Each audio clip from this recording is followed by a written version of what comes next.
Ya, itu kalau tiap malam lomba, dikisahkan oleh Imam An-Nawawi dalam kitabnya At-Tibyan, itu lomba dengan Abdurrahman bin Auf, Tamim Ad-Dari, itu tiap malam paling minimal sekali khatam Al-Quran dalam tahajudnya. Tapi dahsyatnya, besoknya sekiannya itu selalu datang. 60, kalau kita sekarang 60 kontainer datang, isinya emas, perak, berlian, macam-macam. Ya, kebayanglah kalau ke PTM datang 60 kontainer isinya emas, perak. Makanya nggak ada yang dikasih lagi sekarang.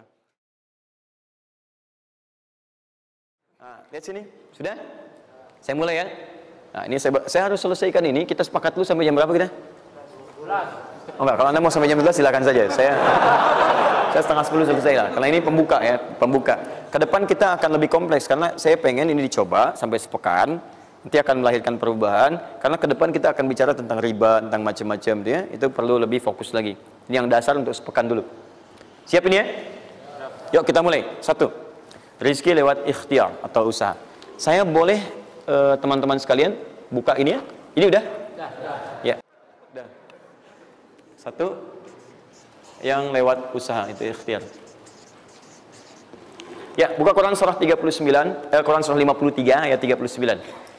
An-Najm ayat 39. Wa allaysa lil insani illa ma sa'a. Wa allaysa lil insani illa ma sa'a. Wa allaysa lil insani, bahkan setiap manusia itu, awas, illa ma sa'a, akan mendapatkan rizki, akan mendapatkan hasil dari apa yang telah ia usahakan dengan sungguh-sungguh. Jadi kalau Anda ingin mendapatkan apapun, mau dapat pahala, dapat rizki, dapat ini, dapat itu, maka semua bergantung yang pertama pada tingkat kesungguhan usaha Anda. Usaha yang serius, yang sungguh-sungguh disebut dengan sa'a, yas'a, sa'yan. Sa'a, yas'a, sa'yan.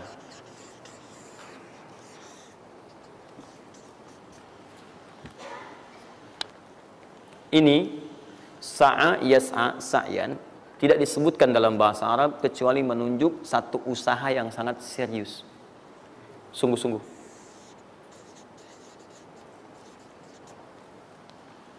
Rizki yang pertama ini sifatnya kata Al-Quran, langsung Allah yang menyampaikan. Kalau Anda mau mendapatkan rizki itu, baik yang sifatnya materi, uang, rumah, mobil, pakaian, makanan dan sebagainya, maka Anda mesti serius usaha. Usaha yang serius. Saya belum bicara bagaimana cara usahanya, tapi Quran ingin membangun komitmen dulu. Anda mau usaha enggak? Anda usaha, saya kasih kata Allah. Tapi kalau Anda nggak usaha, nggak akan turun rezeki. Ya, nggak ada rezeki turun dengan cuman diam aja, nggak ada. Anda mesti usaha. Saat saya berada di Mesir, ada 2 mahasiswa itu saling, mereka paham Quran. Mereka diskusi ingin membuktikan kebenaran Quran. Yang satu cara berpikirnya benar, yang satu keliru. Yang satu berkata, Allah kan sudah jamin rezeki kita akan diberikan, ya kan? Sampai kita wafat sempurna rezeki. Jadi nggak nyari pun pasti dikasih. Cara berpikirnya seperti itu. Ini yang dipakai oleh orang liberal sekarang. Nah, maksudnya logika semacam ini. Yang satu lagi berkata, memang Allah kasih, cuman kita mesti usaha. Dia sebutkan beberapa ayatnya. Yang satu bertahan dengan pendapatnya, dia ingin buktikan, saya masuk nanti ke masjid. Kalau di Timur Tengah itu suka ada zawiyah, tempat-tempat khusus untuk ibadah. Dia masuk ke dalamnya, sembunyi di belakang meja. Nah, di masjid itu suka ada muhsinin, para donatur, yang itikaf kasih makan, kasih makan. Hari pertama semua dikasih, dia tidak, karena ngumpet. Karena perjanjiannya nggak boleh ada usaha apapun. Hari kedua, dia masih ngumpet, nggak dikasih. Semua dikasih yang ada. Hari ketiga, sudah lapar sekali, sudah nggak tahan. Begitu udah dikasihkan, yang muhsinnya tanya, hal min akhar, ada lagi yang lain nggak? DKM-nya jawab, karena nggak tahu, kan ngumpet. Nggak ada yang lain. Baik, kalau gitu saya kasih ke tempat lain. Karena beranjak mendengar suara itu, dia langsung kasih kode dengan bertahan. Kaget kan DKM. Begitu dibuka, ada orang ngumpet di belakang meja, sudah kelaparan. Akhirnya dia ada orang satu lagi di sini, langsung dikasih bagiannya sampai dengan 3 bungkus. Begitu dikasihkan itu, teman yang kedua tadi yang mengatakan mesti ada usaha, langsung mengejar pada teman yang bersembunyi. Dan dia katakan, kan saya bilang dari awal, rezeki itu mesti dicari, walaupun dengan sama. Saya juga sama, Ustadz pemateri misalnya kan, begitu kehausan ya, kan? Nah, misal, panitia datang, macam-macam lah. Misal. Enggak, itu contoh. Saya nggak biasa ceramah sambil minum. Ya.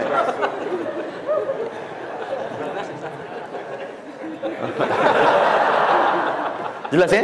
Nah, jadi prinsip yang pertama, kita harus punya komitmen yang kuat dengan Allah. Kata Allah, kerja ya kerja. Kata Allah, usaha ya usaha, jangan diam. Di usaha itu sepanjang keluar yang disebut usaha dari dalam tubuh kita, kaki melangkah, tangan bergerak gitu kan, kemudian mulut berbicara, bersuara, atau telunjuk menunjuk aja, ada usaha, rezeki turun. Apa butuh pembuktian lagi tuh? Lihat di beberapa belokan-belokan tuh, cuman orang begini aja, prit, 1.000, makasih Pak, 2.000, makasih bos, kan? 5.000, paman. Om. Wah, jelas ya, paham ya? Nah, ini yang pertama, usaha yang serius. Nah, ini langsung dicontohkan oleh Allah. Bahkan kalau Anda serius, nah perhatikan, ini jejaknya langsung ditemukan dan diabadikan dalam Al-Quran. Ada beberapa tahapan yang mesti kita tahu. 1,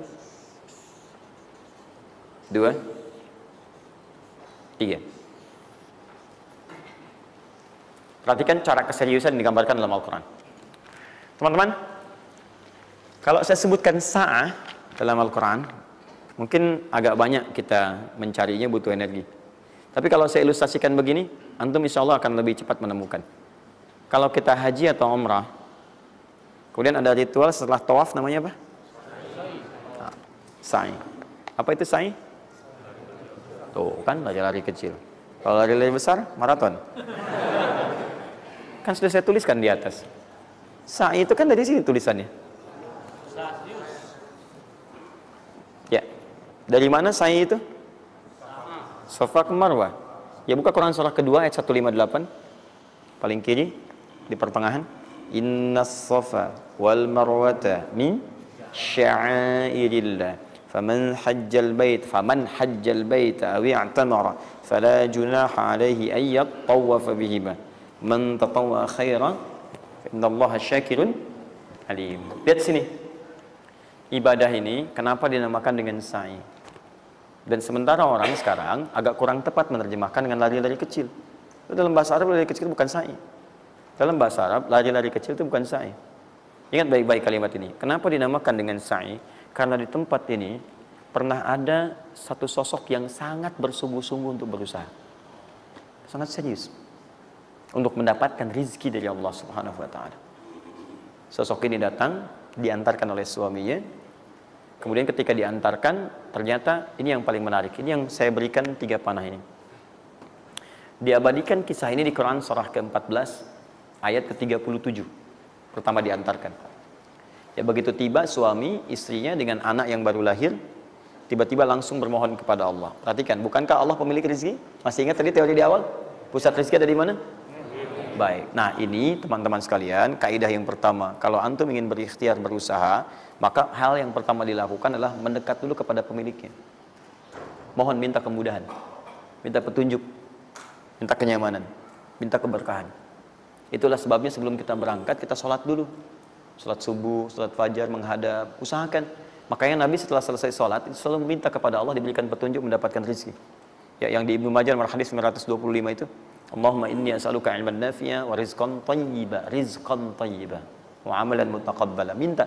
Kalau dalam bahasa kita, ya Allah berikan saya hal yang bermanfaat, ilmu bermanfaat dan rezeki terbaik di hari ini. Minta. Nah, begitu sampai beliau bermohon pada Allah, Rabbana inni askantu min dzurriyyati biwadin ghairi dzi zar'in inda baitikal muhram. Perhatikan ya. Ya Allah, saya bermohon kepadamu, engkau yang merawat kami, memerhatikan kami, memberikan rezeki kepada kami. Sifat rububiyah yang disebutkan namanya Rabb. Begitu meminta kepada Allah, ya Allah sekarang saya diperintahkan olehmu sebagai tawadu. Nabi Ibrahim mengatakan, saya menempatkan sebagian keturunan saya, istri saya, anak saya di satu tempat yang sangat gersang. Enak bayang nggak? Tempatnya gersang, gunung-gunungnya itu, batu-batunya itu rapat luar biasa, kerasnya luar biasa, dan nggak ditemukan sumber air di situ. Artinya ini kondisi yang paling dalam lah, ya. Kondisi yang paling sulit didapatkan. Jadi selevel tumbuhan pun nggak ada. Jadi saya mau katakan begini, lihat ya. Anda pergi ke satu tempat, Anda berusaha tuh masih ada. Google-nya ada, bangunannya ada, kendaraan ada, modal ada. Tinggal kelihatan semuanya jadi aktiva semua tuh. Tinggal kita olah aja. Ada orang yang pernah mendatangi tempat yang semuanya nggak ada bahan-bahannya. Bayang ya? Kosong. Tuh, saya pernah satu kali waktu ada krisis itu, beberapa ke belakang, itu semua showroom macam-macam itu pada jatuh. Dan saya diundang ke Hyundai untuk ngasih motivasi, ngasih training. Pertama kali saya dibawa itu, teman-teman sekalian, saya dibawa ke showroom mereka, selapangan tuh, isinya mobil semua. Mobil, apa perkataan pertamanya? Kata manajernya, Ustadz, itu biasanya kami kosong nih. Sekarang banyak seperti ini katanya. Mohon nanti diberikan gambaran seperti apa, kami mesti semangat macamnya. Saya bilang, Pak, Bapak itu luar biasa ya. Tahu nggak Pak, orang yang pertama kali menemukan mobil, jangankan mobil begininya, bahannya aja susah nyarinya. Masuk kemudian ke showroom aja nggak ada, di belakang rumahnya cuma otak-atik cari bahan macam-macam, jadi yang sederhana. Ya dari situ aja jadi mobil. Bapak sekarang udah ada mobilnya, tinggal dipasarin aja. Nah sekarang banyak orang banyak mengeluh. Nabi Ibrahim dulu cuma bawa istrinya ke tempat yang gersang luar biasa, nggak ada potensi apa-apa, materinya kosong, itu gersang, tumbuhan nggak tumbuh. Apa yang terjadi? Begitu sampai di situ, satu kalimat ketika meninggalkan Ibrahim istrinya Sayyidah Hajar dengan anaknya Ismail alaihissalam, maka pertanyaan pertama dalam satu riwayat, ahadza min amrillah, apakah semua ini ketetapan Allah? Maka dijawab bala. Perhatikan prinsipnya, selama ini ketetapan Allah, maka Allah tidak akan menyia-nyiakan saya. Dan rizki telah Allah tetapkan kepada kita, maka Allah tidak akan pernah menyia-nyiakan kita. Paham ya? Jadi kalau Anda ditempatkan di kondisi apapun, bahkan mulai belum bekerja, baru lulus kuliah, bahkan mulai baru membuat satu bisnis misalnya, atau macam-macam halnya, ingat, ada yang lebih buruk kondisinya daripada Anda, yang semua bahannya bahkan belum didapatkan. Dan dia yakin dengan Allah. Sepanjang Anda punya Allah, maka semua akan mudah bagi Anda. Ini prinsip yang pertama. Jelas ya? Nah, kalau sudah paham sampai sini, belum berhenti karena ada komitmen untuk usaha. Apa usahanya? Maka Ismail menangis satu saat, dan Allah tetapkan ASInya nggak keluar dari ibunya. Begitu tidak keluar, nah anak ini kan pasti bergejolak. Tangan bergerak, kaki bergerak, disimpan di bawah. Saat bergerak itu kakinya menghunjam ke tanah, tangan bergerak, nggak keluar apapun. Ibunya ini yang menempuh usaha yang sangat serius untuk mencari. Dia tahu kalau cuma diam nggak akan datang. Maka ibunya menerapkan satu ketentuan pertama yang nanti diabadikan dalam Al-Quran, yaitu teori rezeki dengan ikhtiar, mencari cara yang serius. Nah, cuma apa yang akan kita keluarkan saat ini terlepas dari usaha apapun yang Anda kerjakan saat ini. Tapi teori dasarnya adalah ketika Anda menempuh usaha yang serius ini, ada beberapa tahapan yang mesti Anda lalui. Persoalannya, waktu saya sudah habis 9:30. Nah, saya mau minta sedikit aja, boleh nggak saya tambah 5-10 menit? Alhamdulillah. Nah, satu, saya agak cepat ya, saya agak cepat. Satu. Nah, yang pertama beliau lakukan, beliau kemudian mencari itu dengan semangat, naik ke satu bukit. Naik. Bukit apa namanya? Kapan bukit itu dinamai dengan Sofa? Ini persoalannya.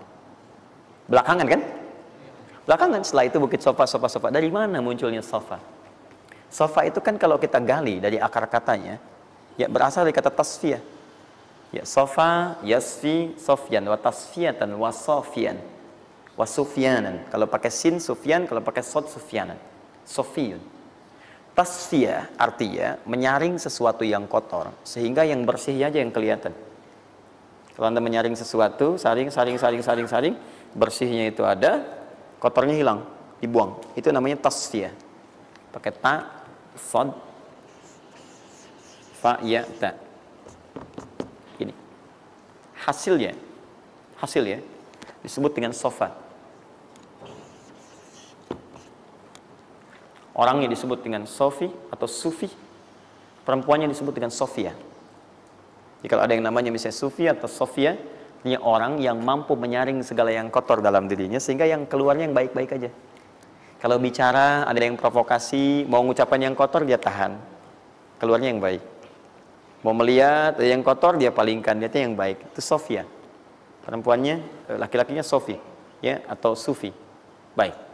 Nah, Sofa, kenapa disebut dengan Sofa bukitnya? Karena pada saat itu, walaupun tidak ada modal, situasinya sulit, beliau bisa menyaring keadaan dirinya, sehingga menghilangkan yang kotor-kotor dalam benaknya, dan yang ada cuma prasangka baik kepada Allah Subhanahu wa Ta'ala. Maksudnya Pak, kalau Anda ingin memulai usaha, sehebat apapun, walaupun nggak ada modal, nggak ada apapun, hal pertama modal terbaik yang Anda mesti lakukan adalah berprasangka baiklah kepada Allah Subhanahu wa Ta'ala. Sofa. Positive thinking kepada Allah. Allah sudah janjikan kepada saya, maka saya akan memenuhi apa yang Allah perintahkan. Dan akhirnya Allah memberikan apa yang dijanjikan. Jelas ya? Kalau Anda memulai dengan perasaan yang baik, yang positif, nanti Allah akan angkat Anda berada di puncak seperti Sayyidah Hajar naik ke atas bukit itu. Jelas ya? Dan perasaan Anda pun akan enak. Tapi kalau belum apa-apa Anda sudah negative thinking kepada Allah, maka mohon maaf, jangankan rizkinya, maka usaha Anda pun tidak akan maksimal, effortnya akan sangat kurang. Anda baru mau ke kantor, terus tiba-tiba melihat mendung, ya, terus orang udah mulai macet, terus negatif muncul di situ, ya mendung, macet. Terus apakah dengan mengatakan ya mendung dan macet, kemudian macet itu akan terurai? Mendung itu akan sirna? Tidak. Sampai Anda bikin status pun nggak akan pernah kelar. Ceklik, hari ini Bekasi macet. Terus Anda ngapain? Jadi kalau Anda mau mengawali sesuatu, maka positive thinking kepada Allah. Bismillah. Allah yang bikin mendung, Allah yang bikin terang. Nggak ada bedanya. Bismillah. Saya diperintahkan, saya jalan. Tak bisa, kemudian saya coba cari alternatif. Macam Anda usaha. Paham ya? Nah, kemudian, bukankah seseorang berusaha itu ingin mendapatkan sesuatu?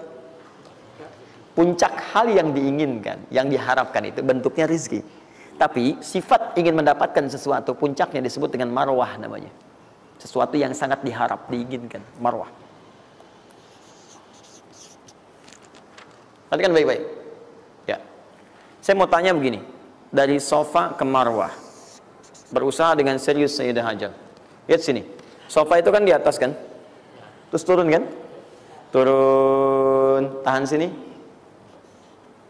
Begitu ke sini, ngelihat ada peluang di sini, terlihat seperti ada oase, maka dipercepat jalannya. Makanya di sini sekarang ada tanda lampu hijau.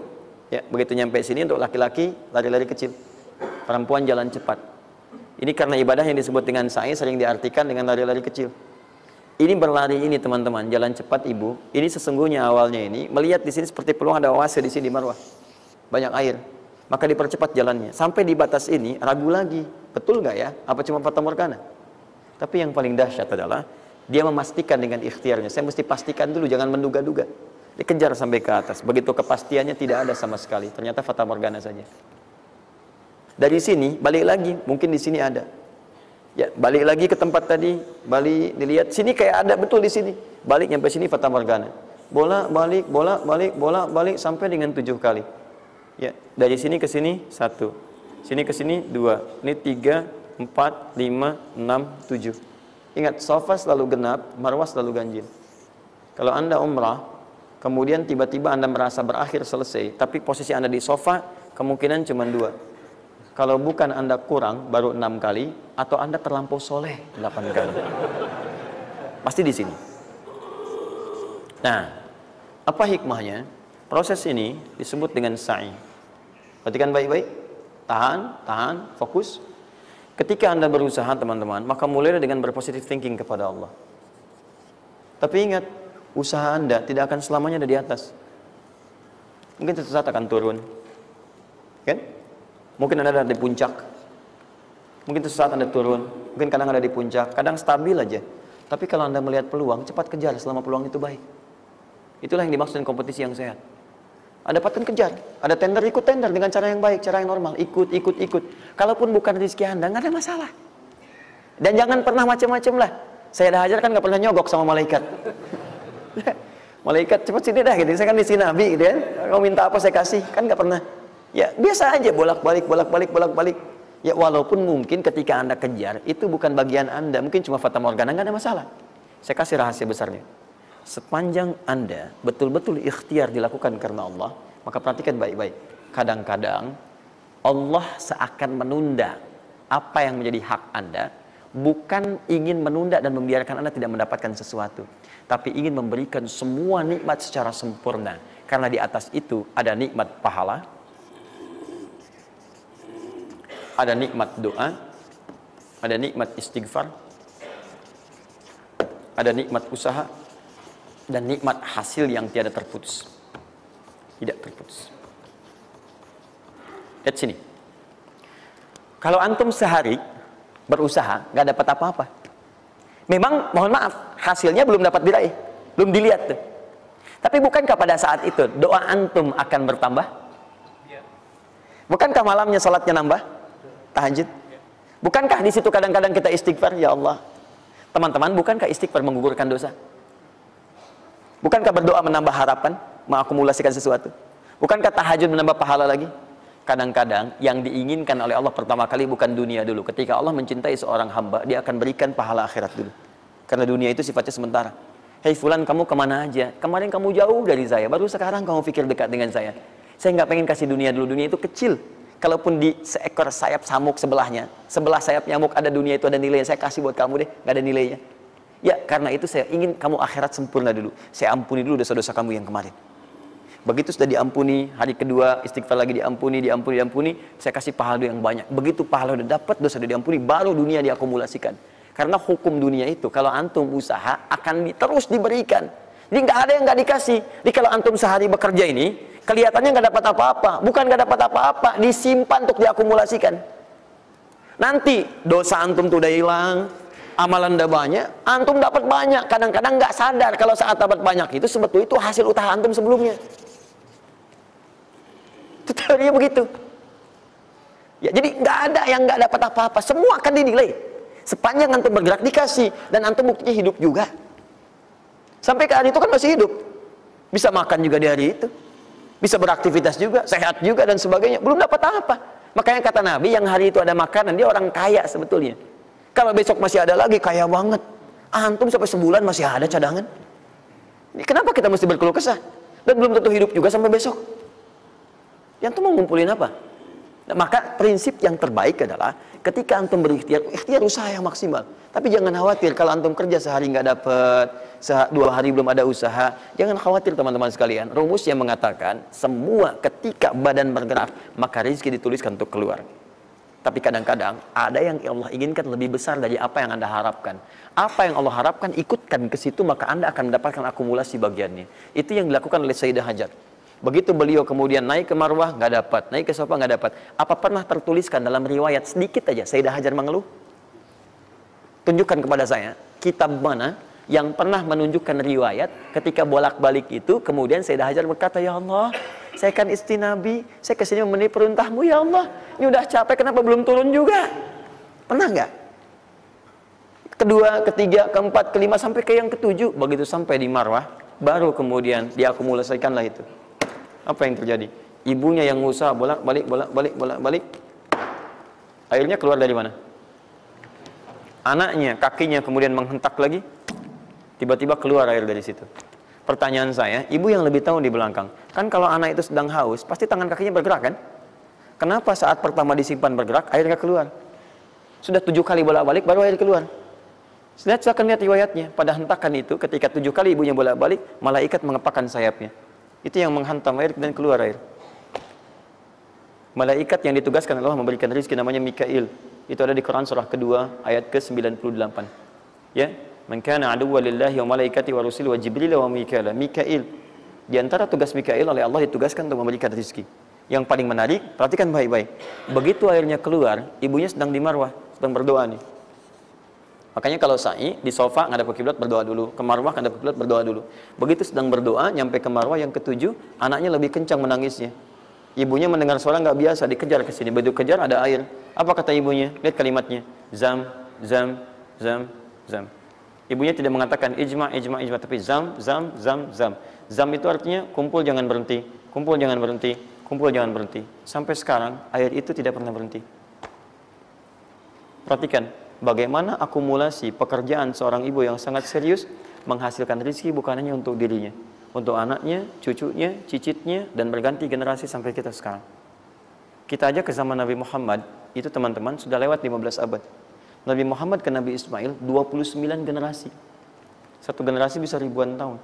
Nabi Muhammad ke Nabi Musa aja 2000 tahun, ke Nabi Isa 600 tahun. Sekarang ke Nabi Ismail 29 generasi. Muhammad bin Abdullah bin Abdul Muttalib bin Hashim bin Abdul Manaf bin Qusay bin Murrah bin Kilab bin Ka'ab bin Ghalib bin Fihir bin Malik bin Nadar bin Kinana bin Khuzaimah bin Mudrikah bin Ilyas alaihissalam bin Nizar bin Mudar bin Ma'ad bin Addan bin Adi bin Adri ya bin Muqawwam bin Nahur bin Tari bin Ya'rub bin Yasub bin Nabit bin Ismail alaihissalam. 29 generasi. Yang bisa mengulang 29 ini saya bebaskan paspornya untuk menghafal Quran di pekan depan. Silakan. Boleh, silakan. Tapi kalau salah satu tambah 1 ayat. Jelas? Terakumulasi. Maka boleh jadi Kita berusaha bekerja, sehari belum dapat, 2 hari dagang belum dapat, tenang. Begitu antum 3 hari, tiba-tiba dagangan diborong habis. Itu sebetulnya usaha antum yang sebelumnya. Tapi antum dapat bonus ampunan dosa, pahala, macam-macam. Maka jangan mengeluh. Dan jangan pernah antum sekali-kali, awas ya, awas, mengeluarkan kata-kata yang seakan-akan Allah menghentikan rezeki antum. Maka disitulah kesulitan paling sulit akan antum awali. Ya Allah, apa engkau nggak sayang dengan saya? Saya perlu usaha apa lagi? Kenapa belum diberikan juga? Dan sebagainya. Itu kadang-kadang membuat seseorang kalau sudah kehilangan arah seperti itu sampai meninggalkan agamanya, itu yang paling fatal. Paham ya? Keluarkan. Tidak usah mikir, nggak usah macam-macam. Dah, 2,5% keluarkan. Itu 2,5% itu paling minimal. Kalau mau 5% keluarkan. Ingat rumusnya, kenapa disebut zakat? Di antara makna zakat itu